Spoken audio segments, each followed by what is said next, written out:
Y'all can hear me now. I'm guessing in chat. Tell me if you can.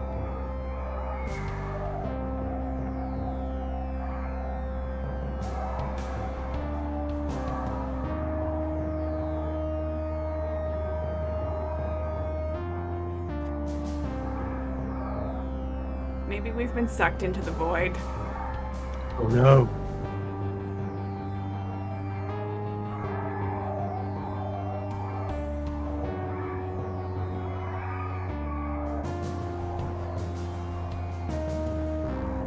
Hi.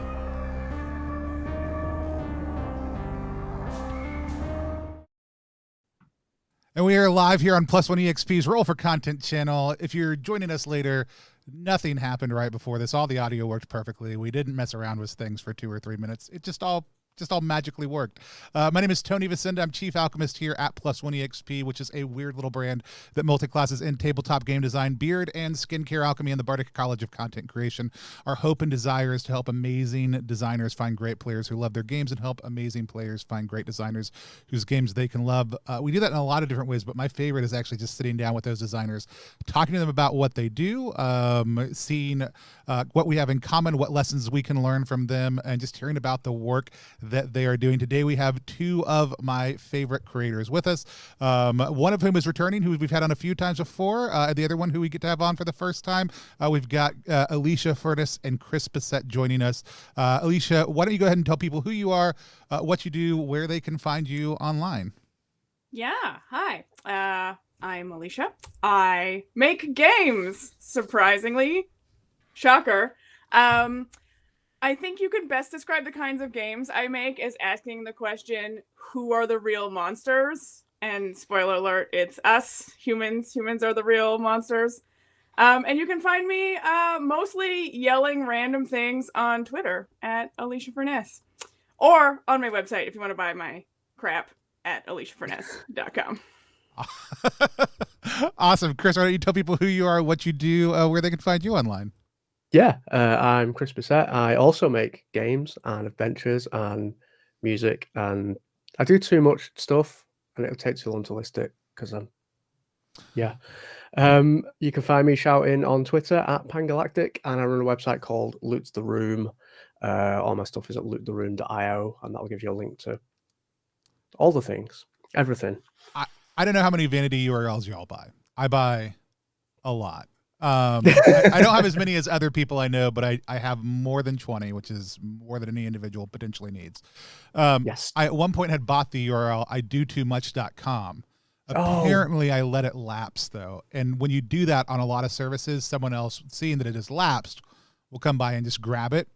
Yeah. And then just hold it hoping you want it back. So somebody has done that. I will not be getting that one back, but I have been looking at other generic catch-all I do too, because my spouse is actually like, who hates when I buy URLs, is like, no, that one's a good one. I like that one. You should use that one and remember that you do too many things. It is the middle of Zine month, so if you are not familiar with our channel, we're doing a lot of coverage this month on a bunch of different zine creators. If you are familiar, that's why we've got the ZiMo tag on a lot of these over the course of this month. We're sitting down and talking to a lot of different creators who are creating zine weight, small little pamphlet-sized or larger games up to this size about the work that they are doing, and also some of their other projects that are coming out this month. It is a grassroots effort across platforms to promote a lot of different games, of which Alicia and Chris have one that they are working on together. I would love to have one of you guys tell us a little bit about the Unquiet Dark. Go for it. Okay. The Unquiet Dark is a Brindlewood Bay prequel campaign. So Brindlewood Bay is a game of cozy murder. You play elderly women in the town of Brindlewood Bay, solving murders. Murder, She Wrote meets a little bit of eldritch terrors. Chris and I, write a lot of Brindlewood Bay and decided, what if we did Brindlewood Bay set 100 years ago? And thusly, the Unquiet Dark was born. But it's the same thing. You're just playing old ladies in the 1920s instead. Prohibition, jazz. It's a good time. You said 100 years ago, and in my head it was like, nah. And then I was like, oh no, 100%. I was commenting to somebody about the weird thing of saying, right now in the 20s the other day, and I was like, that just feels weird, but it is 100% the thing. I'm super excited about it. I love Brindlewood Bay, though I've never played Brindlewood Bay proper. I played a lot of Brindlewood Bay or carved from Brindlewood games. I also love each of your work. I would love, Alicia, maybe for you to tell us a little bit about your last year's ZiMo project. Can you tell us a little bit about Paranormal Inc.? Yeah, I'm so glad you have a copy because I don't actually have a copy on my desk. Paranormal Inc. is a carved from Brindlewood game. I am on a unofficial mission to make the most carved from Brindlewood products ever. I'm just amassing power in the Brindlewood Bay scene.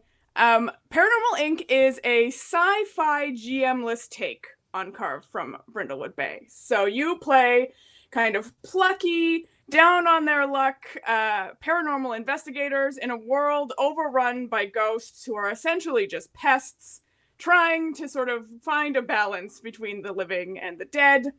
And it works the same emergent mystery style, so you don't really know, there's no set answer, you're developing clues along the way as a group coming up with what the solution is. The main difference is that there's no GM. I really wanted to tinker with the system, so instead, all of the NPCs, the supernatural events, the clues are all generated by card draws.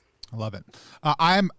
It's one of my favorite things about it. Every system handles it a little bit different. I can't wait to talk about what y'all do in the Unquiet Dark, and maybe in some of the in the way that connects to kind of the core Brindlewood. Also, I think a lot of GMs run it differently and writers envision it differently. So I'd love to hear some about that maybe as we talk a little bit more. Chris, you've also done some Brindlewood hacks. I know in Codex and a couple other places that you wrote. You wrote a bed and breakfast one, right? Yeah, that was with Alicia, so that was the first time we cool, worked awesome. together. Yeah. We'd both written mysteries for Nephews in Peril.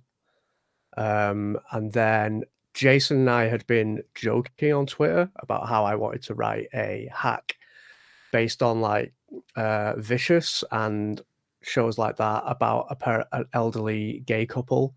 And then when Jason said, who would like to write this hack because I want to see it happen, Alicia and I both put our names forward through it, and we ended up writing it together. And it's, I think, my favorite thing I've ever worked on still. So much fun. It's really great, and you should go pick up Codex and play it because it's fantastic, and I'm really proud of it. By the way, genuinely will go back and look at what we wrote and be like, that was really, like, it's shockingly good. I think we both surprised ourselves. Do y'all remember what issue of Codex it was in? Ectoplasm. Ectoplasm or Starlight? Oh, it might have been Starlight. If y'all have no idea what we're talking about, by the way, and you are watching this channel right now, I want you to go and check out Gauntlet RPG. I want you to look at what they do. I want you to look at the community that they've created, the games that they publish. They're some of my favorite games. We had Jason, who's head of Gauntlet, on a couple of weeks ago to run The Between, which is some very similar. It's really like, there's a weird timeline thing between how The Between and Brindlewood Bay interact with each other, but they are the same kind of core mystery concepts. But you should go look at Codex and what Brindlewood Bay does, and what Gauntlet does through that, because they put out a ton of amazing one-off systems, hacks of games, adventures for other pieces, all in kind of these different anthologies. It's a great community of play that you can support through their publication work. So I'd highly encourage you to go do that. I'll look around and find a link to that particular one too, because I'd love people to be able to go Codex check it out. Starlight 2. Codex Starlight 2. All right, cool. I'm going to find it.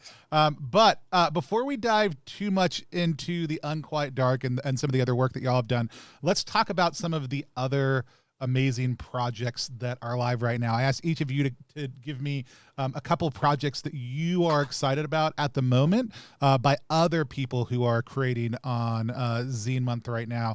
Just kind of so we could share a little bit about what you're excited about. By the way, I forgot to, but I will make sure links to all these are in the descriptions of the video if somebody's watching this later, and I'll drop them in chat here live also too as we're going. But let's start with Alicia. Alicia, you had submitted a couple.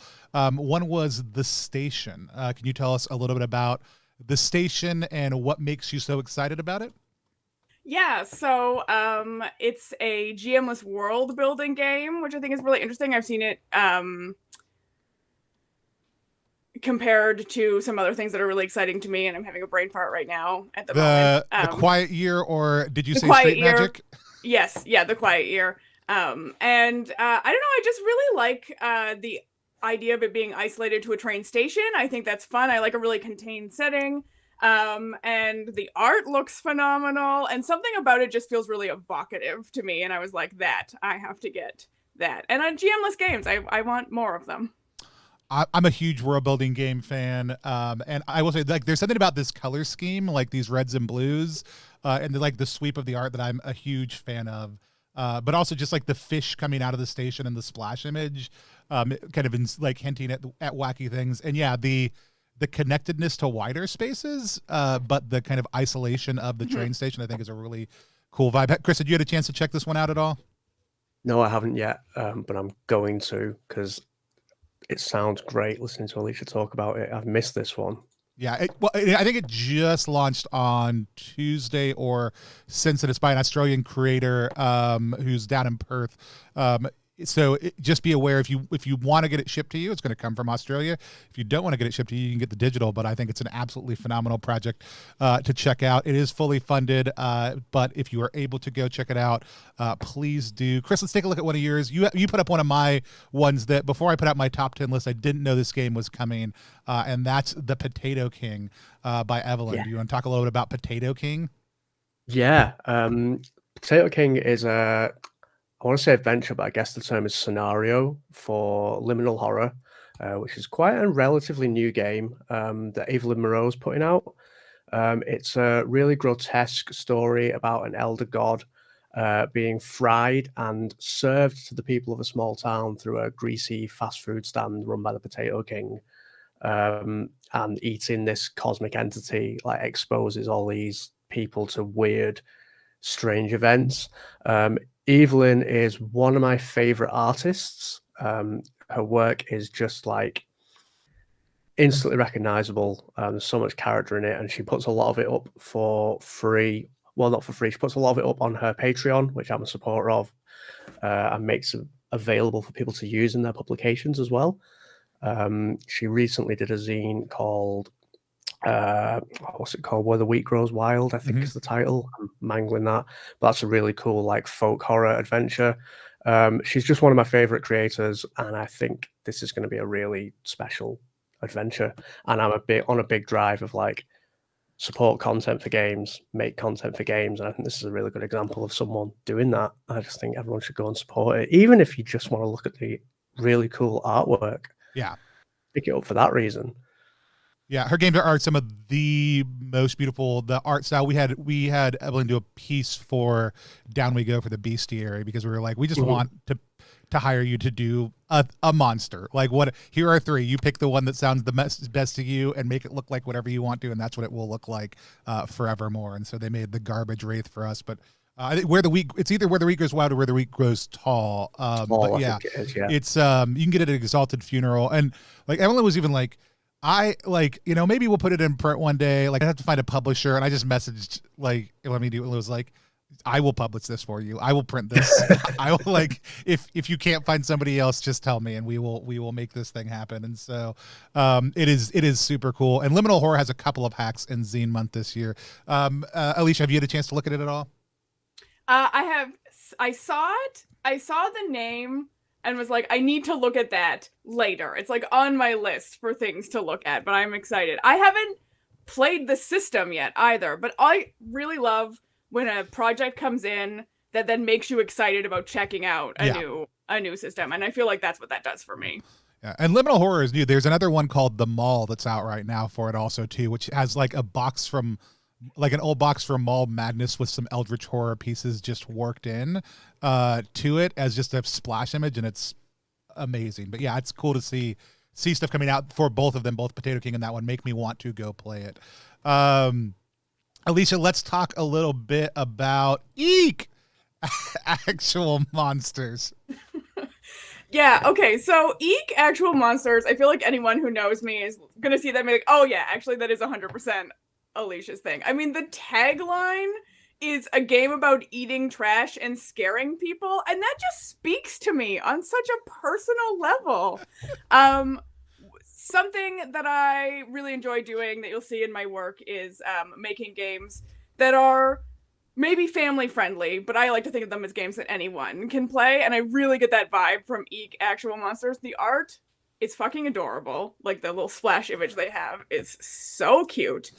And I'm just really attracted to the idea of like, I'm working on my own projects like this about monsters or creatures, just trying to live their friggin' lives. Again, I mean, you know, humans are the real monsters. So it just really got me. It's an instant back for me.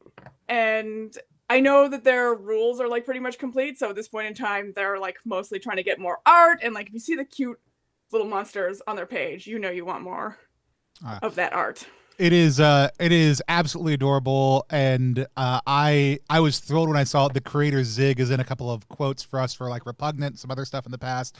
They have a fun like YouTube channel that does a lot of like coverage for different pieces, and I've always enjoyed it. I love getting to see this, and I love the art style and also kind of what it's evoking also too. By the way, it's only at like $48 right now, so if you're watching live right now, I would love if by the time we were at the end of the stream, it was higher. So go check it out. This is a totally achievable goal. Zig does a lot in the indie RPG community. Chris, did you check this one out yet? Yeah. Our Real Monsters was one of my favorite cartoons in like the late 90s. I wrote a game last year based on it, and this is like a bigger version, I guess. Obviously, I haven't seen the actual game, but the second I saw this, I was like, oh shit, okay, I need this. I picked this up immediately. I'm really excited for it. Zig needs to toss it in. I don't know if the cease and desist jam is still open, but Zig should toss it in also too. So it is a super, it's super gorgeous. I'm super excited about it. Let's talk about the last one we're going to look at from other creators today, and that is Time After Time by Sam Sorensen. Chris, this is one of your ones that you're excited about. Tell us a little bit about Time After Time. This is another adventure. It's from Mothership. They describe it as a mind-bending time travel adventure. The layout looks amazing. The actual kind of hook of hearing distress calls from the future like really gets me. There's a ton of really great Mothership content like that. That community is just super creative. And Sam has made some zines that I really love, like he did Beneath Harlow House. That was a cool little abandoned mansion pamphlet dungeon. He made a game called Low Life that was like an old school tunnel warfare game. So like, I really like Sam's work. I really love Mothership. I really love adventures. So I'm going to run it like immediately. The second it lands, I'm going to get a game together and get this on the table because it looks great. Yeah. I'm a Sam Sorensen completionist. So like anything Sam puts out, I will immediately back. The amount of work that they do is great. They also did, it's not out yet, but Seas of Sand, which is a desert / pirate kind of toolkit, which is really weird, but it's like ships sailing across different seas made out of different types of sand that react different ways at different heats. Like Sam thinks tremendously about the ecosystem that they're creating in the games that they play, and so like something that does as complicated as temporal mechanics, I very much trust Sam to do very, very well. And the color coding that is worked into the game itself, like the different maps, what's there, and how that's all kind of color coded on top of each other is all very cool. Alicia, had you checked this one out yet? So I got a chance to look at it when Chris shared it earlier, and I have Mothership, but I've never played it, and this makes me want to play it immediately. So cute monsters are my shit, but like wacky sci. I just realized I didn't ask if we could swear. Sorry, I have the worst language. You're good. I would have mentioned something that was an issue. Like just give me space and time travel and weird shit that's like sciencey supernatural, and I eat it up. The design of this is gorgeous. The layout preview images on the Kickstarter page like literally make me salivate. I am really excited. I love like the like very 70s vibe that it has also too, just with the color coding. Sam just does tremendous work. I'm always, like I said, I'm always excited to see stuff that they're working on. Speaking of stuff that Sam is working on. We're only going to talk about one. It's the one we'll talk about until it's funded, and then I'll stop. I'm currently working, same as the editor for 13 Hunters, which I don't know if either of y'all have had a chance to check out yet. It's Dom Leotti who did the Power Words engine last Zine Quest. It was an alt magic system. It was such a good alt magic system that I just told Dom, like, hey, I don't want to slide this into a game. I just want to play a game where this is the focus, like where we're just using this magic system to do really cool stuff. You can go to ttrpg.link/13h to go check it out. But it's the only project up on GameFound. We're actually going to be co-publishing this, so 100% transparent bias. But I asked Dom if we could help co-publish it because I am such a huge fan of their work. I also didn't realize until like a week ago that all the art for this project is Dom's art also too, or Nuclear Obelisk is what they're going by now for writing and art stuff. They also did Arc Ball a little while ago, which is a PBTA future sport thing that came out through Exalted during their Halloween sale, I think, too. But the graphic design on it's absolutely gorgeous. We're actually playing tomorrow on stream using Through the Void. I'm super excited about it. But everything that I've seen so far, all the text that I've gotten, the mock-ups, everything is very smart, but it's setting in system agnostic, so you can drop it in whatever you want to. I have a ton of other projects I'm excited about also, too, but I'm always going to plug this one until it's funded. And so, yeah, no, I have loved getting a chance to chat about each of the different projects. I love seeing what other people are excited about. But I do want to talk specifically about what y'all are doing with the Unquiet Dark a little bit more. So for folks who aren't familiar with Brindlewood Bay specifically, Chris, why don't you tell us a little bit about how the system works? I know we've kind of heard some of the little bits and pieces from Alicia talking about Paranormal Inc. and some of the other pieces we've talked about, but can you give us kind of a brief overview of what a Brindlewood game is all about? Yeah. Brindlewood Bay is probably my favorite PBTA game. You all, like Alicia said earlier, you take on the role of elderly ladies who by day do cozy activities like knitting or walking or bird watching, and they all have a book club celebrating the work of their favorite author who writes books called the Gold Crown Mysteries, which are real like cozy crime murder mystery novels. And then by night they go out and solve crimes around Brindlewood Bay. They solve murders, and unbeknownst to the murder mavens, as they call themselves, but known to the players, all the murders in the small sleepy town of Brindlewood Bay are linked by a larger dark conspiracy that's linked to a chthonic cult that is attempting some kind of weird ritual to summon an eldritch terror, basically. Every session is like one episode of a TV show. You'll be presented with a murder or some kind of crime or some kind of problem that you need to solve. You will investigate it, you will find clues, and at the end of the session, you do a thing called Theorize, which is the real magic of Brindlewood Bay, where you take all those clues and you weave them together into a narrative about what the solution of the murder actually is. There's no solution going in, nobody knows who solved the crime at the beginning of the session, not even the GM knows. It all comes out organically through play, and it's magic at the table. Like every time Theorize happens, I ran a very short campaign of Brindlewood Bay of like 6-7 sessions. Every single time we did Theorize, everyone at the table had the biggest smile on their face the entire time. And like as a GM, you get to sit back for 20 minutes and just watch people pull out the most wild theories and then roll to see if they're right. And it's just great. And I love it. And I want to play it every day for the rest of my life. Awesome. I love that. Alicia, anything you want to add to that? If not, I've got a different question for you. No, I mean, Chris sums it up. Chris has written a lot of Brindlewood Bay. Chris understands Brindlewood Bay. Yeah. So, let's talk a little bit about, okay, so y'all, Unquiet Dark is Brindlewood Bay, but it's set 100 years before that, right? So, we're in 100 years ago, not necessarily 100 years before that.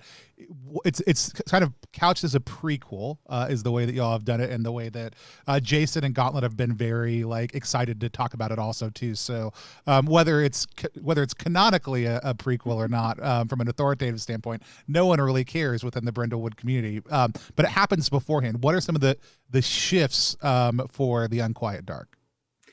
So we basically, it actually evolved out of when we wrote our Bed, Breakfast, and Beyond hack. We started talking about maybe doing another collection of mysteries or something, just to get more Brindlewood Bay content out there. And we really enjoyed it. And we kind of stumbled on this idea of revisiting our B&B earlier, 100 years in the past. And that kind of spun into just what if we did it all in the past? And honestly, Jason had suggested that we make a new dark conspiracy as a potential thing. And so we just kind of fuse these things together. And so it's the same game. You're still elderly women. You're still investigating murder, but it's a new cult. It's a new dark conspiracy.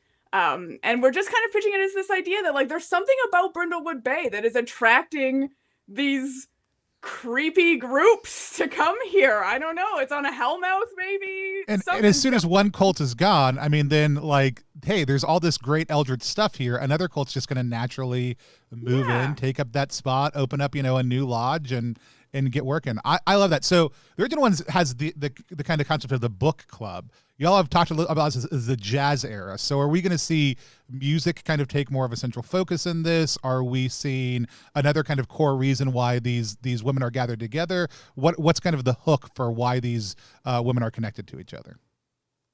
So honestly, it's still essentially a book club. Let's be honest. We're not trying to reinvent the wheel here. We're just trying to give you more tools to play. And so instead of getting together in your bookstore and reading your Murder Mavens Club, you're getting together for the Ladies News Monthly and the newest sort of story that's coming out of that magazine for the Inspector Gadreau series. Awesome. I love it.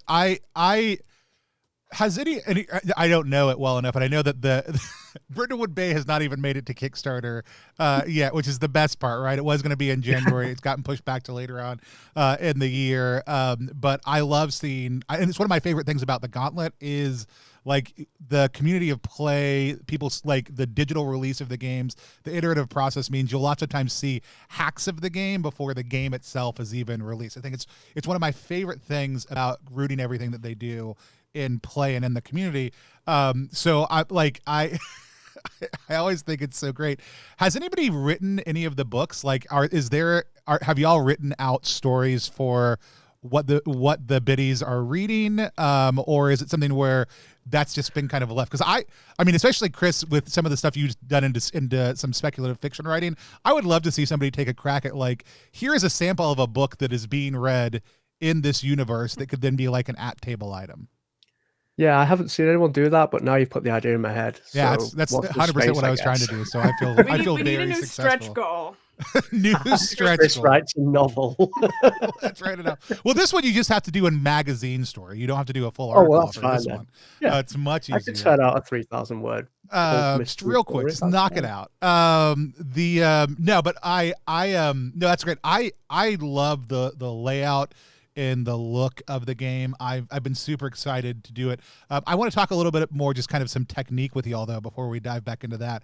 So I have played a couple of the Brindlewood games I've played have had the theorized part go very, very well and exactly like it's supposed to. Like, we ran the between with Jason a couple of weeks ago on stream. We did a 2-part one. And, the best part was Jason kind of leading us through that process, examining the clues and being at the table with us, both kicking ideas in, as well as kind of looking at how we address each of the clues. Other groups I've played with kind of spam for clues, and then somebody goes, this is what I think it is, and they roll, and there's not necessarily that communal conversation that always happens. And some of that's about play culture, right? But I would love to maybe hear from y'all. Like, Chris, you talked about, like, you'd love to play this every day. Like, when people are entering into that theorized space, and either one of you can answer this, but I'd love to hear, like, how do you encourage people to kind of enter into that as a kind of a communal process and make sure that they're actually looking at the clues, and that somebody who hasn't just strongly attached to an idea early on is like, this is what it is now, and I'm going to roll dice? What are some of the techniques y'all might use for that? I always go ahead. Oh no, go ahead, Chris. Oh God. I don't know. I mean, for me, it's always come up very organically. I haven't ever really had anybody say, I'm going to do theorize now because I have a theory. It's always we've always reached a point in the story that we're all telling together where it's just felt right to do it. So I don't really know how to answer that question. Alicia might have a better answer. Yeah, so for me, I think, the perpetual problem of many indie designers, which is that the majority of my players are D&D players.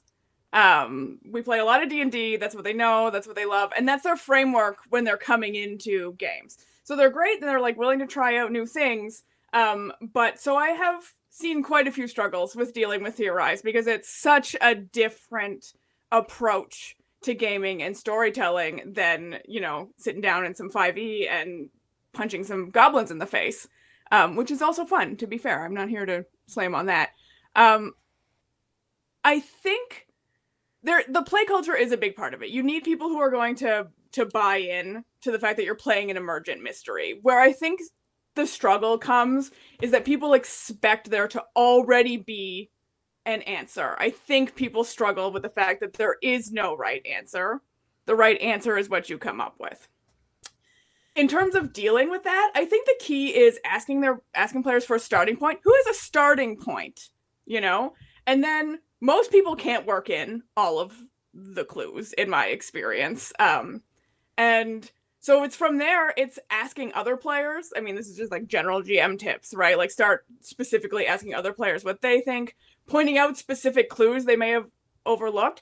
And I also don't think there's anything wrong with saying, I don't know, I think that's a bit of a stretch if they're trying to like make something fit in there just because they're trying to get as many clues in as possible. Yeah. And really encouraging them to think about, it's fine if you want to do that, but like you have to make it work. You really have to sell it to me.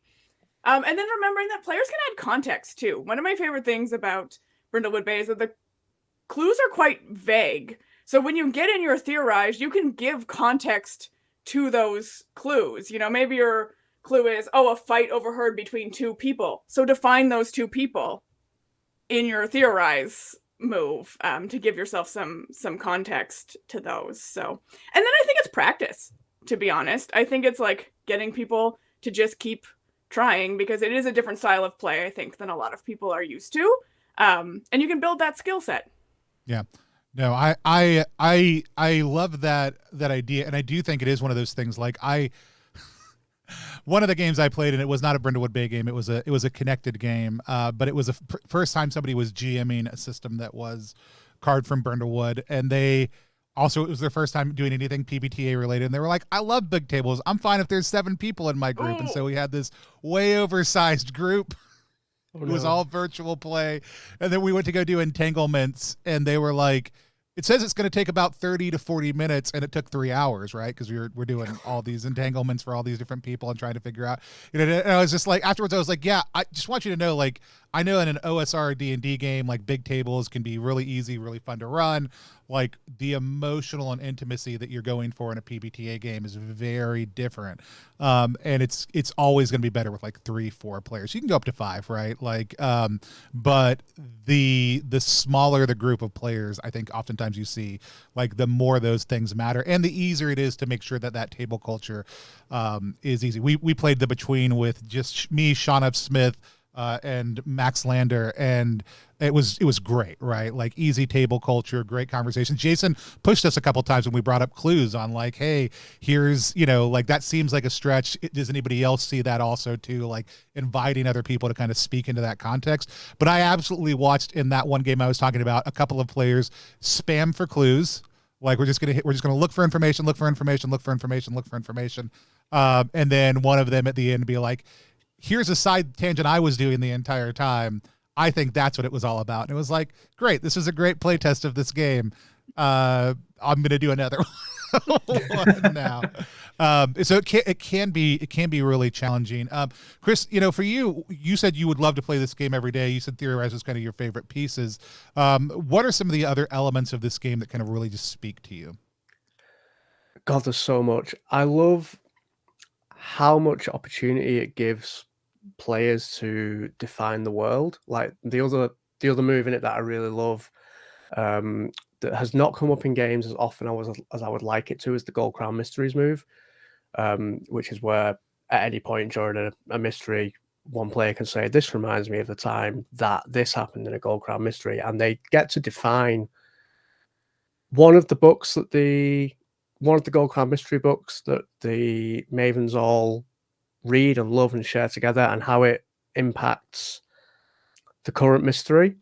And they get to build this like their own personal version of Brindlewood Bay throughout play, and there's so much in it like that, like stuff like adding things to your cozy little place, and with like the cozy activities, and even in character creation where you each pick items for the other players to have. There's so much really good shared storytelling and shared world building tech in the game. It's just like it's very obviously like a love letter to PBTA written by somebody who really gets what makes those games work and really loves those games, and I think that shows in every move and every mystery, and it's just a really, really fantastic game. This is very Jason, right? It takes some of what I love about the emergent narrative quality of good OSR play, and then just fuses that in with solid story game structure and technique. And again, I think that like you mentioned, the like naming items that other people own as part of it.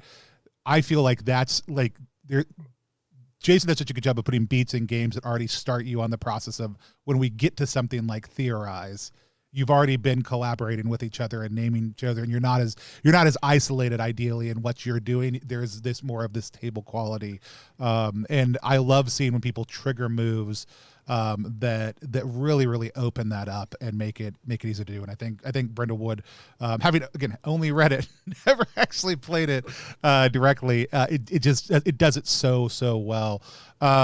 So for people who aren't necessarily familiar with it, there's the concept of like the different threats and kind of cases and episodes you're working through. For the Unquiet Dark, what kind of things are we looking at as far as the content and some of the beats and other things y'all have created to guide people through this kind of prequel set of adventures? Are they going to do like how many threats are we starting out with, and kind of where are we going in the project? Yeah, so our base level of funding includes 4 mysteries. And something that we're doing a little bit different is that we're setting each one in a different season. So you're getting an in-games year worth of play. So the story is going to play out over one year in 1922. So there's 4. We want there to be more, so please go and back it so that there can be more. And beyond that, I mean, there really are classic Brindlewood Bay mysteries, right? You've got murder, you've got, I don't know, drama. It's and then we're just having fun playing with the themes of the 1920s, right? We have this like capitalism run rampant. We have this kind of like war of morality. We have the sort of impending, lingering thread of communism. Ooh. And we got prohibition. I mean, Chris is super jazzed about like doing stuff with prohibition. I am. Chris, tell us about your prohibitive excitement. I just think it's a really interesting time period, because you've got all this. And on the one hand, you've got like the Roaring '20s, this kind of hedonistic, decadent era, and on the other hand, you've got like the constant threat of the fact that that's illegal. And I think, so, especially with Brindlewood Bay being a coastal town, it opens up the door to like stuff about like bootleggers and like almost piracy and like cool, like murky crime stuff. Who doesn't love, organized crime in games? And that it all ties into like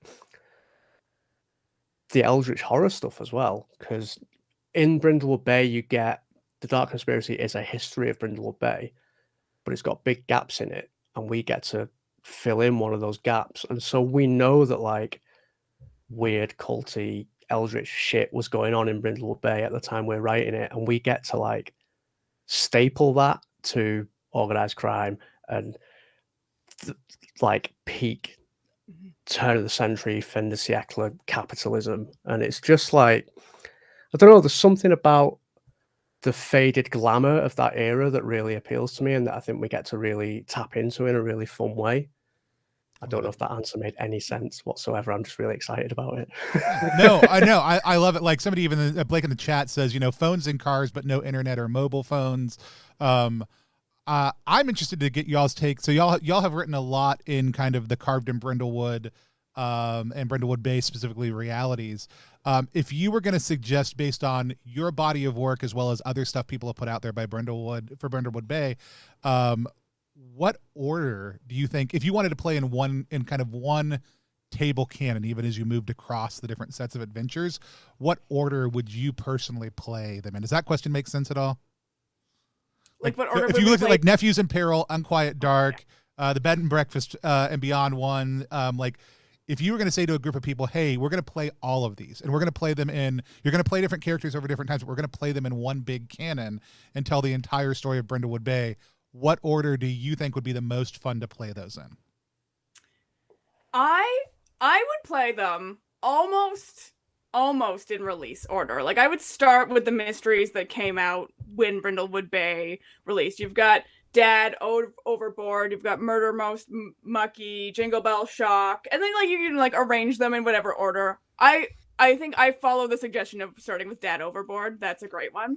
Yeah. I would end that run with the Great Brindlewood Bay Bake Off because it's a little bit different, which then leads you into the Nephews in Peril mysteries, where I think a lot of us were starting to play with the mechanics a little bit more, putting in some restrictions, adding some unique moves that were unlockable in there. So you're kind of building on the complexity of Brindlewood Bay that way. Then I'd play Bed, Breakfast, and Beyond, because again, we've changed things up there a little bit. And I think it really gives you a chance to look at Brindlewood Bay in a different way. We made it sort of oops, all gay Brindlewood Bay, but it actually wasn't oops at all. It was very intentional. The only our working title for it was Brindlewood Gay, and our canon title for it in our heads is still Brindlewood Gay. Yeah. And then I would do Unquiet Dark. I would honestly play Unquiet Dark after everything else, because one of the things that I think is really exciting is something that Chris touched on, which is that there's actually already eldritch stuff going on here. We're not trying to sort of supplant the Midwives of the Fragrant Void. They're doing their stuff in the background, and we've added another new cult that is adding some tension, that's maybe changing the way you look at things that happen. And I think that's really fun to go into it with the knowledge of sort of what's to come. Especially like I'm taking a lot of inspiration from the Sweeps Weeks mysteries, which leaned more into that supernatural side of Brindlewood Bay. Because like in the original mysteries, the supernatural stuff is very much like an undercurrent that gets unlocked in the Dark Conspiracy, and the Sweeps Weeks mysteries bring it more to the forefront. So I think I would hit that if I was doing everything in some kind of order. I think I would hit them and Bed, Breakfast, and Beyond, and then go back to Unquiet Dark, where hopefully, if I get my way anyway, the supernatural stuff is going to be a little bit more closer to the surface than in vanilla Brindlewood Bay. Awesome. Hopefully. We've got a question from the chat, then I've got a kind of follow-up question based on if you get your way as a statement. Blake Ryan just says, is it set in England, the US, or somewhere else? It's New England, right? It's New England, which is hilarious. Because neither Chris nor I are Americans, so I don't think either of us actually know that much about New England. So sorry for any inconsistencies there. My mystery that I wrote for Nephews in Peril, I very much just set it in like an English seaside resort and expected Jason to make it American. And Jason read it and said, "I'm just gonna leave it very English." Yeah. So if it's fine with Jason, it's fine with me. I specifically set my Sweeps Week mystery to be set in Canada because I was like, "Oh, this is fine. I know the snow and the cold. Let's do that. And let's be honest. If it's a city on a bay and that bay is on the Atlantic Ocean, it could be in Canada, it could be in the U.S., it could be in England. If you go far enough across that bay, you'll get there eventually. And so a seaside town is a seaside town. Yeah, exactly. And so set in a non-discriminate seaside town that you could easily shift to being in whatever country you needed to be for that moment. That's part of the mystery of Brindlewood Bay. Where is it? No, but I do love that. Let's talk a little bit about collaboration, right? Like anytime somebody partners up, this isn't your first partnership. Obviously, the first one went well enough for y'all to be like, hey, again, right? What are some of the things y'all have learned about yourselves or each other as y'all have kind of like gone through the process of working to each other? What is your process for collaboration, as well as like, again, what are maybe a thing or two you've learned about yourself and the other person in that process? Our process is mostly one of us says, hey, I have an idea, and the other's like, that's great. And then we brainstorm by typing in all caps in a shared Google document about how great everyone's ideas are. And then eventually somehow, I wish that I could give a better answer to this, but I feel like it's not structured. Eventually somehow it just turns into something, and we take various turns kind of stepping up to sort of take control a little bit, to organize something, and then like just shifting it back and forth. And then we divide up the work, really. Awesome. I think we both work quite similarly, I think, because I mean, we will put like a structure in place and we'll put ideas in place, and then it will just simmer for ages, and then we'll keep kind of touching on it and going back to it, and then we'll both just kind of simultaneously get a little burst of energy, and then it will just exist as a thing. Like I think Bed, Breakfast and Beyond, we both said, oh, maybe we should do some work on this, and then 4 hours later it was written. That we're on the same ADHD wavelength is what it comes down to. Very much so. Like we're gonna hyper focus now. I'll talk to you again later. And that's the nice thing. As long as you're enjoying it, as long as it's supportive, like it's way easier to hyper focus when you're excited about the work you're doing with somebody else and getting it done than it is for me as somebody who's neurodivergent, like to churn in isolation by myself. Like the other day I wrote a class for Keegan's in Extremis, because I was excitedly telling Keegan, here's what I would do for this class if I was going to do it. And by doing that, I just ended up writing it, and they did a little bit of an editing pass on it, but it was done in 30 minutes. Right. And if I had just sat down by myself and was like, I'm going to try to write this now. Absolutely not. Absolutely not. And so, I do want to just remind people we're talking about the Unquiet Dark, which is a jazz era prequel to the Brindlewood Bay. You can go back it live right now. You guys haven't gotten at least one new backer during this time, because I hadn't backed it yet, and so I hopped on there and took care of it. It is in Canadian dollars when you go there also too, so just know that whatever the rest of you are saving money. So. Yeah, I mean, like it's and I was like, oh, the top one's $25. Oh, $25 Canadian? That's like less than $20. That's great. I'm super excited, and somebody else gets a copy also. Excellent. And so I also love that you guys are doing community copies both for the digital and the physical. That's such a huge thing. The Real Meat Castle said that's practically free. Yeah, it is. Just go ahead and everybody go back at the almost free $25 level right now. And so you guys have talked a little bit about kind of what some of your hopes are, some of the things you're hoping to do. It is crazy to me that this project has not funded yet. I hope it's crazy to everyone that this project has not funded yet, because it is such a great system. It is such a great spot, and I know it is a little bit more niche and kind of an emerging system, but you guys are just both such tremendous creators that I was surprised this was not a day one thing. It was one of my most anticipated projects for Zine Month. So I know that y'all will absolutely fund probably over the course of the next week and start unlocking stretch goals, but y'all have 12 more days to go in the campaign. You've got this beautiful Art Deco style that is absolutely gorgeous. I think, Chris talked about the faded glory of that era, and I think the color schemes and the design work y'all have done with the Art Deco piece capture both that kind of beautiful, elegant quality, but that those soft color tones give a lot of that faded reality. Also, just like anytime things are near chartreuse and stuff, I love how that plays into some of the like Prohibition and like cocktail evolution around that period of time also. And the layout is just absolutely gorgeous on the mock-ups that y'all have on it. Gamer Granny 66 wants to know, is the community copy thing something that y'all do all the time? Can y'all talk a little about the choice to do donate a copy concepts? Yeah. So first of all, that's my mom. Hi, Mom. Hi. And yeah, so community copies are really important to me anyways. I think that financial accessibility is so important. You know, I grew up without necessarily a lot of access to sort of things that I like, fun things like this, and I think it's really important to make them available. So we do too. I at least I do too, and I put them into this campaign. So there's a financial accessibility tier if you want to back it, you know, and give us a little money for $3 for a digital copy. And then yeah, I like to make community copies available on itch, because honestly, it doesn't cost me anything to make a community copy available. Having people donate copies does like help us out a little bit, obviously.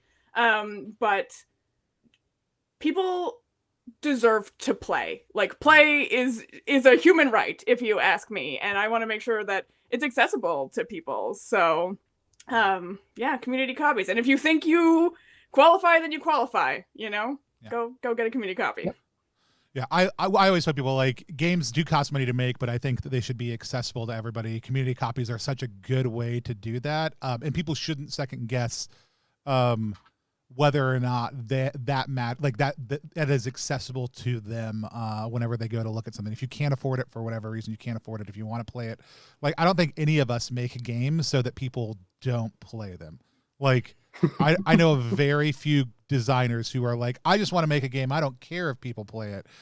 Most of us are making games so that people will, and that's why a lot of those things exist. But I love being able to represent that on a campaign and giving people the ability to buy into that and share in that process. I think Arc by Mamedos did a phenomenal job of generating a really solid understanding in the community of why that's great. But I think anybody who's crowdfunding out there should consider how they're able to make those types of things work. Chris, any more thoughts on that? Yeah, I mean, you've basically summed it up. Like, I did it on down in Youngody as well with the donate a copy, and I got a ton of messages of people saying, like, thank you for doing it, which was great. It's great that people were taking advantage of it.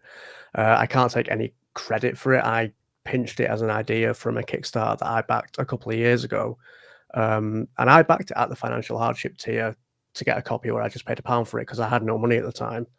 And then by the time the book arrived, I was doing a lot better. I wasn't like super poor anymore, and I just thought, like, I got this book for free, how can I pay it forward? And I think community copies have been a really big part of that. Awesome. The finance thing, I mean, we joked a little bit about the crappy Canadian dollar, but that also I think is a really important aspect of this financial accessibility and community copies as well. Everything in this industry seems to run predominantly on US dollars or pounds, in my experience. And that does not benefit me as a Canadian at all. It makes everything very expensive. And I'm sure that's true for other people in other currencies across the world. So it's not even just about like, oh, I don't have a ton of money. Sometimes it's that if I am supporting something that Chris is making, it becomes double the price for me. Yeah. Which is, you know, outrageous. Not that Chris's work isn't worth it, obviously. But you know, that $20 book just became a $40 book, and that hits a little bit harder. So yeah, it makes it globally more accessible as well. Right. And it really is, like, it oftentimes, as much as it may not, like, it impacts Canada, it impacts other countries, it is oftentimes Northern Hemisphere people benefiting, Southern global South not being able to access things. Yeah. And there are some real inequities that come out of that. Chris, real quick before we finish up, I do want to give you a chance to talk about one other thing, and that is In the Blue Light. Can you tell us a little bit about In the Blue Light? Oh yeah, that was the thing. In the Blue Light is a grimy, frozen, frostbitten dungeon crawl adventure for Mugborg that I am doing a pre-order campaign for on my website. Don't know what else to say about it. It's cool. It's Alicia read it and said, it's cold. Yeah, I'm Canadian. I know about snow. This is spot on. I read it. That. I read it, and I said this I said this to you, and I've said it to a couple other people since then. You make, I think, the most singular Merkborg adventures that exist. And when I say that, what I really mean is the tone and the visual aesthetic that you bring to a Merkborg adventure really makes it stand alone in a way that I think very few things made in that space do, because they are so excellent. You step outside of, and this is one of the things we see in hack things, especially as people are learning how to do game design. We see a lot of things that are not cut and paste, but adjust a little bit and paste. And that's fine. Like, that's not a critique about anybody. But as somebody becomes more excellent at game design, we see their voice and their tone start to come into what they're doing far more clearly. And I think Troll King and In the Blue Light both are very clearly, singularly something that you have created that, though compatible with Merkborg, if you're running any D20 plus stat system, you could pick up and run it in and have a tremendous time. So if you're somebody who's like, I've never played Merkborg, or I don't like, I would still highly encourage you to check this out. If you're somebody who does love Merkborg, especially if you're designing in that space, please go support Chris's stuff, because I think you will learn something as a designer within that space. I got a chance to look through this game. I didn't look through the middle part of it too closely, because my hope was we're going to play it on stream, and we are in a couple of weeks. Come on back on Thursday at the end of the month. We'll be playing it on stream. Sean F. Smith is going to run it for us, but I wanted to be able to get lost in whatever that weird brain maze in the middle is, and so I didn't want to know any of the things. So if you're able to go support it, please do.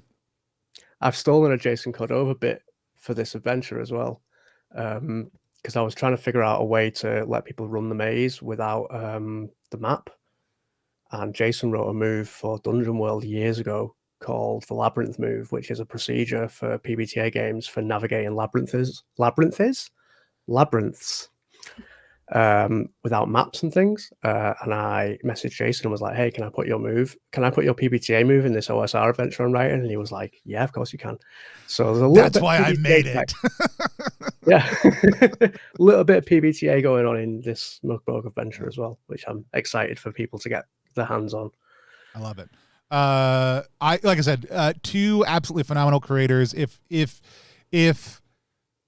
you weren't convinced about the Unquiet Dark before, I don't understand the way that you think. If you still aren't convinced, I don't want to be your friend anymore. You should absolutely go support this game and support both of these creators. If you haven't picked up Paranormal Inc. yet, Alicia, is there anywhere that people can still get physical copies? Because you just said you don't have one. Where can I didn't have one on my desk. Got you. They're over there in a box. They're over there in a box. Yeah, so I have them. You get them on my website, aliciafurness.com. Again, take advantage of the shitty Canadian dollar.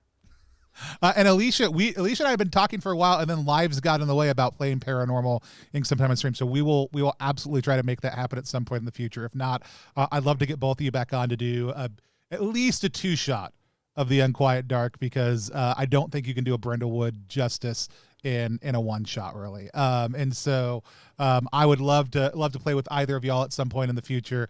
If you're a designer out there, I would again encourage you, if you haven't checked out Brindlewood as a system yet, start looking. If you haven't checked out the Gauntlet, please do. But more than anything, I'd love you to go support these two great creators with the Unquiet Dark. I did mention something earlier, and that was, I said we could see if we can get actual monsters up any higher in its pledge. And I'm going to go refresh it right now. It's at $78. That's great. If you or somebody watching this stream who went and backed it, thank you very much for going and supporting Zig. I know that they really appreciate it also too. Anytime I can bully people into spending money on games, that's a win for me.